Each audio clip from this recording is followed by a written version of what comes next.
he was petty. He had at one point he was like being petty, and I'm like, why are you being Okay. like so petty over this? And then Mhm. so I did point that out to him, and he worked through it, and now Good, he's not petty good. at all. But Yeah. That pettiness I realized was stemming down to growing up because I have my Mhm. like my siblings, and it was always like this little bickering back and forth Uh-huh. nonstop. And then, that's something that kind of was like almost basically instilled with me because I lived with my siblings for like 20 something years. So you kind of like create this bickering behavior. And then when she started pointing it out, I was like, why am I Mhm. bickering? And yeah, then I took a step back rather than fight it and ignore it. I Yeah. just started saying, why is she saying that? And that's one thing I did learn years ago. I was in high school when I was in high school. My teacher said to me one time, I said something. He goes, "Why are you such a wise ass?"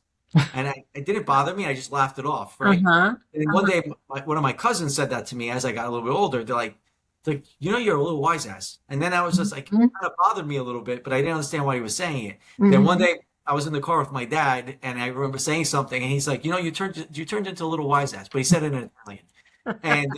And that day, that sat with me, and I Uh-huh. and I Mm. said, I don't want to be like that. If my dad's saying that being a wise ass, I was Yeah. like, there's something wrong. And I that's when I started learning to, To, I kind don't of think like, you're a boy. no, yeah. not anymore because I realized it because I don't want my dad Well, to. when was But that? Well, I've been knowing him for what, 9 years, so I don't know. No, you no, don't know this him to be a I wise was man. like Like high I was school like days, 14 years old. we're talking about like But we bring Just all of this in. We bring sibling relationships in, and sometimes the marriage starts to look like not a sibling in terms of you're acting like brother and sister, but you're bringing like twins sometimes have a lot of problems in their marriages because they recreate that dynamic. Or if you, I don't know, are you an older or a younger, both of you? me. Yeah, I'm the second you're the out of four. second of how many? Four. So you're in the middle. And Leonella, where are you? I'm the smallest. I mean, smallest. I'm the baby. You're the My baby mom of had the only two. family.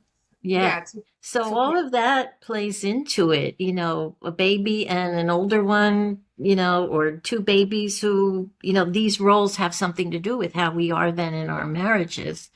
Um, Oh, But another the big thing is almost forgot yeah. is ego. oh yeah, you Mhm. have What do to you put mean? it down. Having the ego, like basically when you're in the discussion, and then you allow your ego to kind of like rule the conversation rather than take a step back and say, oh, Yes. you know what, like okay.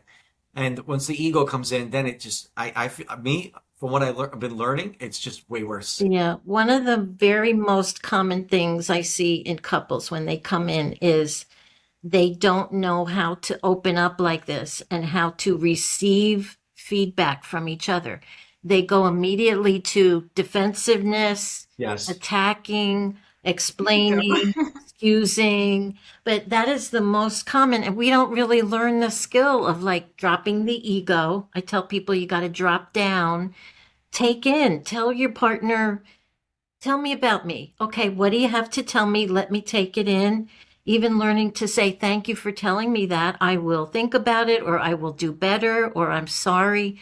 And it is so much easier than what most couples are doing. The fighting that goes on for weeks, and silent treatment, and defending and excusing. And it's so easy to just say, tell me what's bothering you. Let me take it in and take accountability for myself. So you guys sound like you're in a good place there, which is really Yeah, nice I to